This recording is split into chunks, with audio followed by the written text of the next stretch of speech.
Kamaru Usman, congratulations. You defended your title again for the fourth time in a row. UFC 261 was a very interesting card, especially the main card. I say that because a lot of the UFC fights so far have not been that interesting. A lot of the UFC events haven't been that interesting at all. But tonight, well, not tonight, I'm recording this on a Monday morning here in the UK. Saturday night seems to be a really interesting event, especially because of all the the injuries and the head kicks and the knockouts. I suppose it was fucking awesome. It was really interesting event. So Usman versus Masvidal, the rematch, Usman versus Masvidal 2. The first round, there was good stand-up between the two guys. Usman was coming out some really heavy shots. I do like him, and the more and more I see this guy fight, the more and more I see why they call him the Nigerian Nightmare, and why they call him what they say is a problem. So in the first round, his stand-up was good, as I said before. There was heavy shots were there, and he got a powerful takedown. He kind of body slammed his opponent Jorge Masvidal onto the canvas, and Masvidal's from what I could see, in my own personal opinion, Masvidal looks like he was coming at Usman with virtually everything in his arsenal: the flying knees, striking, the kicks, everything, everything you can think of, as a mixed martial artist. So seeing how Usman defended himself there in the octagon was really good. I was really impressed and really glad. This is the fourth time now. The fourth time he's defended his title. His ground game was good. It was really good, and he's a wrestler, so obviously his ground game will be a piece of cake to me. Be a walk in the park. I liked how he kept Masvidal on the ground, was controlling his opponent on the floor, and was keeping his opponent on the floor for a good length of time. So that really was all the first round. There was just the fights on both sides was really heated and really fiery. Now the second round's where things became really interesting. So stand-up was good, especially from Usman's side, and just out of nowhere, there was that heavy right hand. I call it the winning right hand, because it just knocked out Usman. It knocks out Masvidal cold on the floor. You could just see the sweat flying from the guy's face. So it was really good and really enjoyable. And Usman won via KO, knockout. So Usman is now defending his title for the fourth time in a row now. Again, as I said before, each and every time I see this guy fight, more and more it becomes clearer to me why they call him the Nigerian Nightmare, why he's nicknamed the Nigerian Nightmare, why he's nicknamed also a problem. His ground game's so good. He seems to be a really well-rounded fighter. When he was going to fight Gilbert Burns, looking at Gilbert Burns because of his size and how scary he is with his hands, I thought that Usman didn't stand a chance, especially because before you took a ground game, you got to make sure you can go past the person, stand up, and then get them on the ground, in a takedown. But that wasn't the case, and again, Usman beat him. So again, as someone used to learn a lot about the sport, that's something that in that particular fight, I thought that Usman would unfortunately be the loser. I thought that Burns would win, but I was proven wrong. So I kind of looked into Usman's past, and just to see why he's so good at what he does, especially his wrestling and his grappling, why his ground game is so good. So just a bit more background on who's currently number two in the UFC pound for pound rankings, and as a black belt in Brazilian Jiu-Jitsu. So his wrestling background is really strong. He's been wrestling since he was in high school, and has a record in high school of 53-3, so 53 wins and just 3 losses, so altogether 56 fights. And at university, keep getting tongue twisted. At university, where he attended for several years, 3 years, he was always at least in the top 3 rankings for each of the 3 years he attended university, which was at University of Nebraska at Kearney.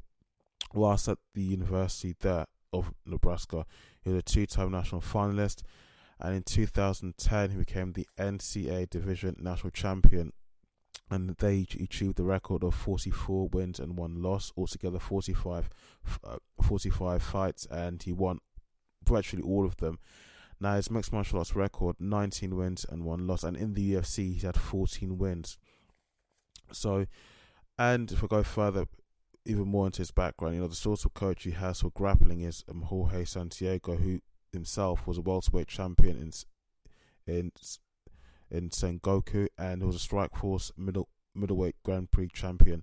His striking coach is Trevor Weidman, who is a former boxer. So, with all of that in your arsenal, with all of that under your belt, there's no way you're not going to be a really successful mixed martial artist, especially when your ground game is so good. There's no way you're gonna force any department. You're gonna do really, really well. So just from this, looking at his record, looking at how he performs in the octagon there, and looking at his background, it kind of makes sense to me. Just again, I still see myself as a novice mixed martial arts fan. Using Kamaru Usman as an example, when you see a mixed martial arts fighter, you see how well they're doing in the sport, and you see how good their record is.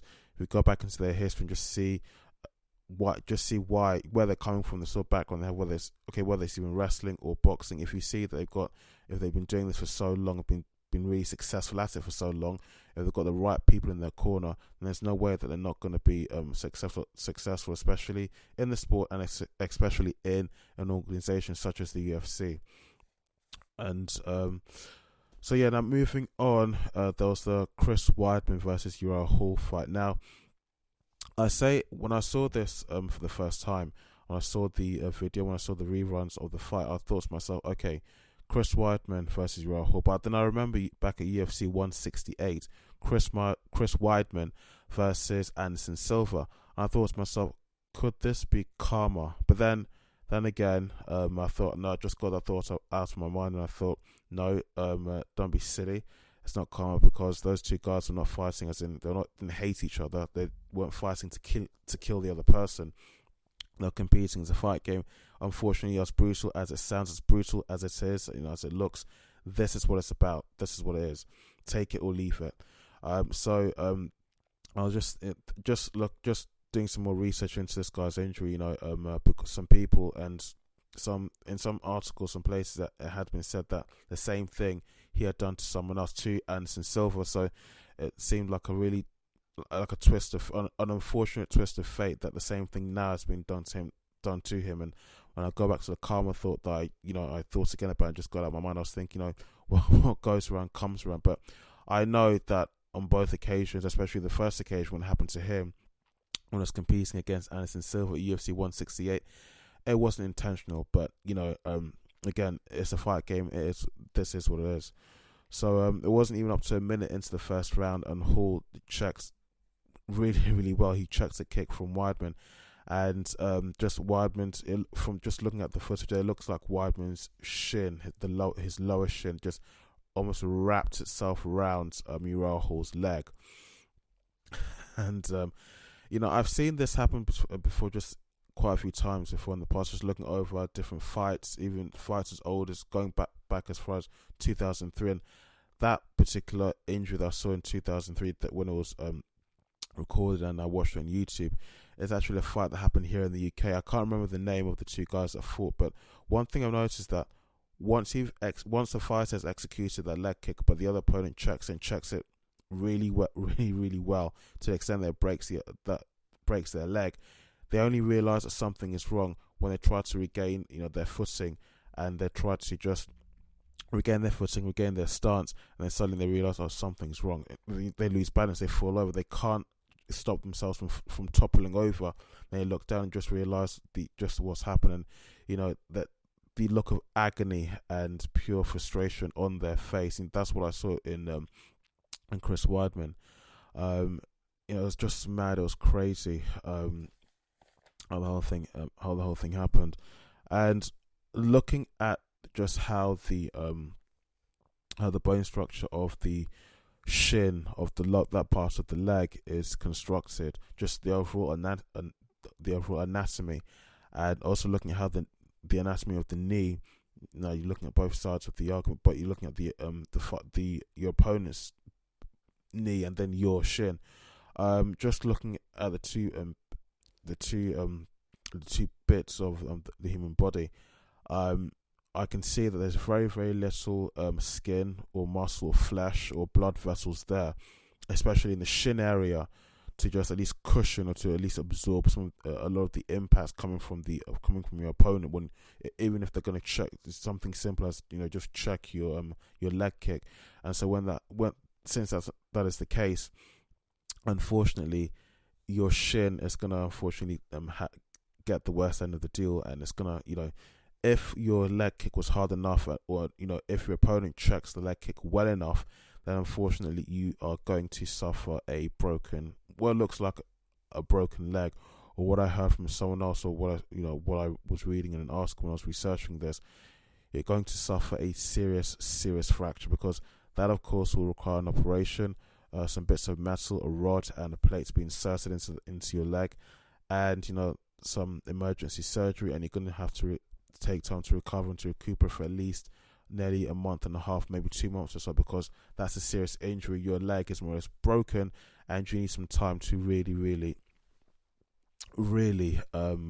recover. So that's no joke at all. And the body is such that when you have an injury, especially a serious injury, excuse me, always getting so tongue twisted. When you have a serious injury such as this one, a broken bone, or a serious severe fracture, when it heals, you do find that actually it's never really the same again. So, and especially in the case we're dealing with in sports, especially mixed martial arts sports, the fact that that's going to be the overall result, even though it would have healed, but of course there's also the time as well, because these guys, they hate being inactive. They hate it. I mean, you saw the case of Khamzat Chimaev earlier this year, where he was the whole thing was almost like a hoax or something, just to drive some hype and attention. He had COVID-19. He had his fight with Leon Edwards rescheduled more than 3 or 4 times, and I think when he was still showing signs of the virus, suffering from the symptoms, heavy chest, difficulty with breathing, high temperature, fever. He even went to his social media, his Instagram and his Twitter, and posted something saying he's had enough, blah blah, this and that. And everybody thought it was real. He basically was saying he was going to retire from the sport. He just couldn't continue any longer, and he just didn't feel like competing anymore. Just his mindset had completely changed, and what was initially said was that doctors had said that he should take time off just to recover, to recuperate, and he just didn't like that. He wanted to be in the gym training all the time, and Dana White confirmed this, that he'd been given a really strong steroid to just cope with the symptoms, and just it was part of his just for him to to help him to recover and to finally get his health back so he could go back to competing. And even then he went against the doctor's advice. He went against the doctor's advice and still went back into the gym, was training, and it only made things worse. And so he felt so bad, so physically ill, and mentally just wasn't there anymore. And he took to social media and he posted that post saying, "I can't go on like this, guys, anymore. I've just had enough, and I'm retiring from the sport." And then later on, a few days later, he found out that was just a lot of bullshit. It's just to drive some hype around the whole matter, and just to get more eyes on him, more attention and stuff like that. Because people did think it was real. I thought it was real, So just something like this, just an example of how when something like this happens to fighters, they really do not like it at all, because it means they're going to have to go through months of just being idle while they get better, while they heal and get their strength back, while their health gets better, while they basically recover. And it's something they hate. I mean, I would hate that as well, even though I'm not a mixed martial artist. I would hate being idle, just sitting around doing nothing, because you have an injury, which understandably you have to, you need rest, but still you always want to be keeping busy and doing something. And of course, that's the issue, as I said before, again, of time. The longer these guys leave things, the older they get, the less there's a greater chance of them being cut, or there's a lesser chance of them getting a fight in. There's a lesser chance of any fight that they're given. There's a lesser chance they're going to win that fight. So because they're getting older, and there's always younger blood. There's always someone else who's willing to come in and take their place. There's always a younger person that is always ready and willing to take their place. Because there's always young blood coming into the sport all the time. Alright, I finished waffling about that, but it was really a shock. It was a surprise for me. I've seen this happen quite a few times now, but it's still something that still shocks me to this day. How easily the leg breaks when it's just merely checked, but the other opponent just has to move their leg in a particular direction to stop the other person's leg kick hurting them or injuring them in the sport. And it still amazes me how fragile and how delicate the shin seems to be when you execute a leg kick in that manner. But hopefully he recovers and gets well soon. So the next fight that interested me was the Rose Namajunas versus Zhang Weili fight. Hopefully I'm pronouncing that correctly. Now I thought that Zhang Weili would win this. I really did, but it's one of those occasions whereby I was proven wrong, and probably many other people proven wrong as well, because I've seen some of Zhang Weili's fights before. She's a tough opponent. She's just really a tough, fiery opponent when she's fighting in the octagon there. So I really thought that Rose would be the winner, but she proved I was proven wrong again. And she's now the champion of the women's strawweight division of the UFC. She's now ranked above number 1.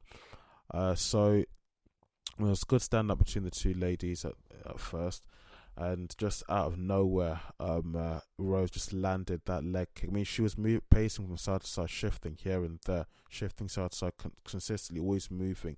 Zhang Li was trying to close in on her with just some heavy strikes, and just out of nowhere, Rose just landed that head kick, and Zhang Li just sent straight down to the ground. And it was crazy because Weili looked dazed when she came to, and at first she was thinking, no, that just didn't happen. What the fuck?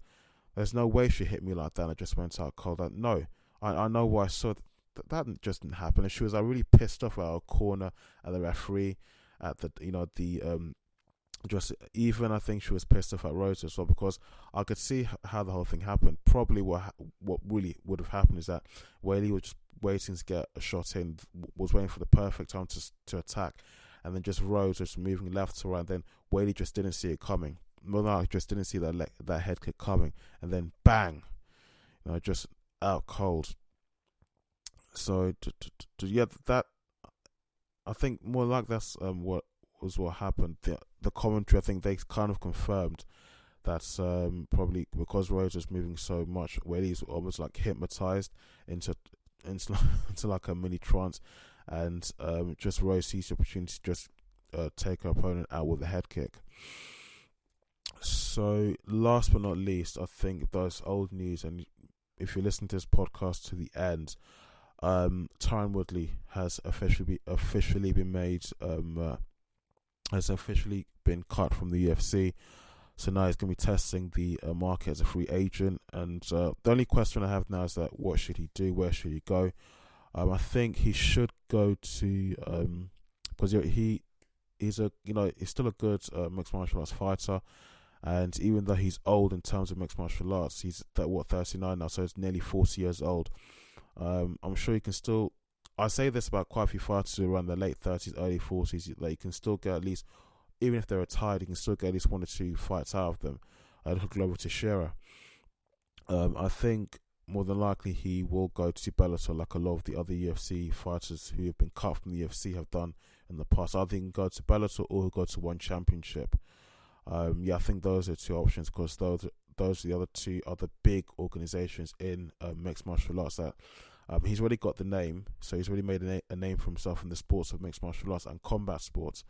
So I think now it's just, hopefully I'm putting this right in the correct words, Now it's just earning as much money as possible before finally you decide to retire. So I think it's either Bellator or one championship they'll go to.